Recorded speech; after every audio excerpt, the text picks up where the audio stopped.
دوستو، قیامت کی ایک ایسی نشانی جو 2024 میں فلسطین میں پوری ہو چکی ہے، جس کے بارے میں 1400 سال پہلے ہمارے نبی صلی اللہ علیہ وسلم نے بتایا تھا، اور وہ بڑی نشانی آج فلسطین میں ظاہر ہو چکی ہے، اور اس نشانی کو آج ہم اپنی آنکھوں سے پورا ہوتے ہوئے دیکھ رہے ہیں، جس کو دیکھ کر یہی لگ رہا ہے کہ قیامت بہت قریب آ چکی ہے۔ یہ جانکاری ہر مسلمان کو پتہ ہونا ضروری ہے۔ آپ سے گزارش ہے کہ اس ویڈیو کو اینڈ تک ضرور دیکھیے گا۔ دوستو، فلسطین میں موجود بیت المقدس انبیاء اکرام کی سرزمین رہی ہے، جس کے بارے میں اللہ کے رسول صلی اللہ علیہ وسلم نے فرمایا کہ بیت المقدس اس روئے زمین پر تعمیر ہونے والی دوسری مسجد ہے، اور یہ مکہ مکرمہ اور مدینہ منورہ کے بعد مسلمانوں کے لیے تیسرا سب سے مقدس مقام ہے، جس کی طرف عبادت کی نیت سے سفر کرنا بھی جائز ہے۔ شروع میں یہ مسلمانوں کا قبلہ اول رہا، جس کی طرف رخ کر کے اللہ کے نبی صلی اللہ علیہ وسلم نے 17 مہینوں تک نماز ادا کی۔ اس وقت تک یہ اہل ایمان کا قبلہ تھا۔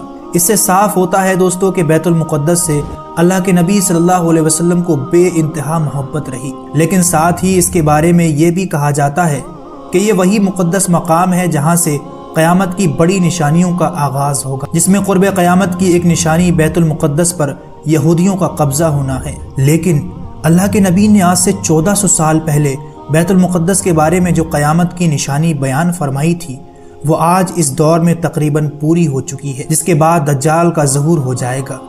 یاد رہے کہ اسرائیل کا فلسطینیوں پر حملہ کرنا اور بیت المقدس پر قبضہ کرنے کی کوشش کرنا ایک بہت بڑی تباہی کی طرف اشارہ ہے، جس کی آڑ میں وہ بیت المقدس کو شہید کر کے تھرڈ ٹیمپل بنانے کی تیاری میں ہے، جہاں ان کا مسیحا دجال آ کر بیٹھے گا، جو قیامت کی ایک بڑی نشانیوں میں سے ایک ہے۔ اسی لیے اسرائیلی یہودی ایک منصوبے کے تحت پچھلے 70 سالوں سے فلسطینیوں پر ظلم و ستم کر رہے ہیں۔ آج تک انہوں نے نہ جانے کتنے فلسطینیوں کے گھر اجاڑ دیے۔ اب تک یہودی فلسطینیوں کی 28% زمین پر قبضہ کر چکے ہیں۔ اب فلسطین کا 12% حصہ ہی ایسا بچا ہے جو آزاد ہے، باقی کے حصے کو اسرائیلی ہلکے ہلکے اپنے حصے میں شامل کر چکے ہیں، اور ایسا ہی چلتا رہا تو ایک دن اسرائیل پورے فلسطین پر قبضہ کر لے گا۔ اور افسوس ہے کہ دنیا میں 2 ارب سے زیادہ مسلمان ہیں، 57 مسلم کنٹریز ہیں، لیکن کوئی بھی مسلم ممالک فلسطین کا ساتھ دینے کے لیے تیار نہیں، جبکہ امریکہ، فرانس، بلکہ پوری دنیا کا کفر اسرائیل کا ساتھ کھل کر دے رہا ہے۔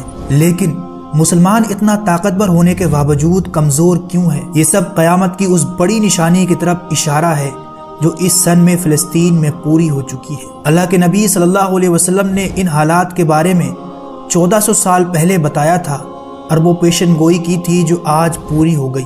سنن ابو داؤد کی ایک حدیث ہے، آپ صلی اللہ علیہ وسلم نے فرمایا کہ وہ وقت قریب آ رہا ہے اور جلد آ جائے گا کہ جب سارا کفر متحد ہو جائے گا اور سارے کفر کی طاقت اکٹھی ہو جائے گی، اور ان قریب ہے کہ وہ تم پر ایسے ٹوٹ پڑیں گے جیسے بھوکے کھانے کی تھال پر ٹوٹ پڑتے ہیں، اور ایک دوسرے کو دعوت دے رہے ہوں گے کہ آؤ تم بھی ہمارے ساتھ شامل ہو جاؤ، مل کر مسلمانوں پر حملہ کرو۔ صحابہ اکرام نے عرض کی، کیا اس لیے کہ ہم اس روز بہت تھوڑے ہوں گے؟ ہمارے پاس لڑائی کے لیے اسلحہ نہیں ہوگا، فوج نہیں ہوگی؟ اے اللہ کے رسول، فرمایا نہیں، بلکہ تمہارے پاس طاقت بھی ہوگی، فوج بھی ہوگی، اسلحہ بھی ہوگا، لیکن تم سیلاب کے جھاگ کے مانند ہوگے۔ یہی وجہ ہے کہ دوستو آج تمام اسلامی ملک ایک جھاگ کی مانند بن گئے ہیں۔ ہمارے پاس فوجیں بھی ہیں، ہتھیار بھی ہیں، تعداد میں بھی ہم بہت زیادہ ہیں، لیکن اس کے باوجود بھی ہم ایک پلیٹ کی طرح بھوکے کفار کے سامنے پڑے ہیں۔ اللہ کے رسول نے آگے فرمایا، اللہ تعالیٰ تمہارے دشمن کے سینوں سے تمہارا خوف نکال دے گا، تمہارے دشمن کے سینوں سے تمہارا خوف نکال دے گا۔ آج ہم امریکہ سے ڈر رہے ہیں، برٹین سے ڈر رہے ہیں، اس لیے کہ کہیں ہماری معیشت تباہ نہ ہو جائے، کہیں ہمارا کاروبار ختم نہ ہو جائیں۔ یا رسول اللہ، اس وقت مسلمانوں کی ایسی حالات کیوں ہوں گے؟ وہ ایسے حالات میں کیوں پہنچیں گے؟ مسلمان اتنے کمزور کیوں ہوں گے؟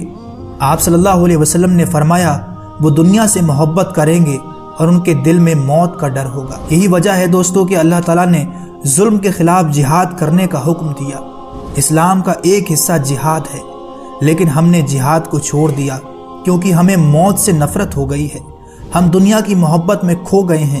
یہی وجہ ہے کہ مسلمان اتنا کمزور ہے۔ آج ہم دور بیٹھے صرف تماشائی بنے ہوئے ہیں۔ آج ہمارے دلوں سے فلسطینیوں کے لیے احساس ختم ہو گئے ہیں۔ یاد رہے کہ اللہ کے نبی صلی اللہ علیہ وسلم نے فرمایا، ایک مسلمان دوسرے مسلمان کا بھائی ہے، اور ایک جسم کے مانند ہے۔ آخر میں دعا ہے کہ اللہ ہمیں اس فتنے سے محفوظ رکھے۔ امید کرتے